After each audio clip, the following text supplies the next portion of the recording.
So hey guys, welcome, it's Ray, and before I show you my current farming strategy, here's how much I made in just 8 maps. I spent around 40 minutes and made 10 divines. That's about 15 divines per hour strategy, and after counting the cost of scarabs, alchemies and scourings, it comes out to roughly 12 divines pure profit per hour, which is pretty good. Most of the profit comes from tier 17 maps, which are super easy to sell in bulk, also scarabs and currency, but we also end up with a huge number of tier 16 maps, which you can also bulk sell later. So now let's dive into the strategy itself. This farming method is all about running tier 16.5 originators memories maps to get tier 17 maps, scarabs and currency. On average, with 100% increased maps found on your map, you get at least one tier 17 map per one run. Sometimes you get more, sometimes less. For example, from the 8 maps I ran for this video, one of them dropped 3 tier 17 maps, which massively boosted the profit. This strategy is very stable, but it's not the easiest if your build is super weak. On the map, besides just killing monsters and hoping for tier 17 map drops, we also get Ether Worlds altars, which occasionally give modifiers that duplicate dropped maps or just add more monsters, which also have a chance to drop maps, or just some currency, right? Now let me talk about what you need for this farm. First, you need at least one tier 16.5 map. After that, you can run the tier 16.5 maps that Aegon offers, or just bulk buy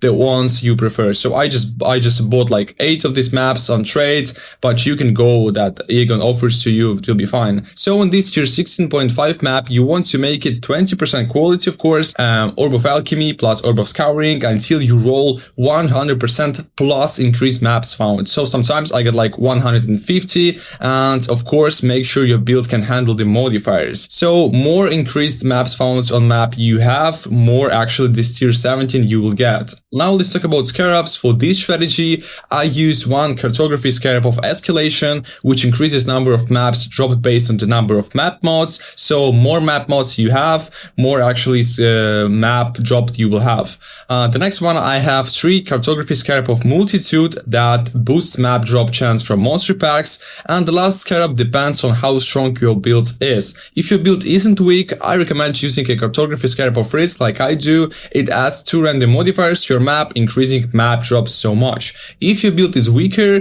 just go with an influencing Scarab of Hordes. It increases pack size of influence monsters, meaning Ether Worlds, and if you're playing some super strong Gigachat 100 plus divine builds, you can use some Delirium Orbs on your map to get extra 20% pack size. And now let's talk about the Atlas tree. You will find my setup linked in the description. I take passive points for increased map tier chance, Scarab duplication, Ether Worlds mechanic, explicit modifier nodes, and beyond, which can also drop maps, more monsters, more profit. But again, if your build is cheap, under like 5 divines, you will probably struggle here. I personally think this is one of the easiest and most consistent farming methods in PoE right now, but scarab prices may go up after this video because people will start copying my strategy. So make sure to subscribe to my channel to be the first to see my methods, and drop a comment and like, it really helps me a lot and makes me happier. Of course, it was Raychich as always. Thank you for watching. Come and hang out to my Twitch, and goodbye.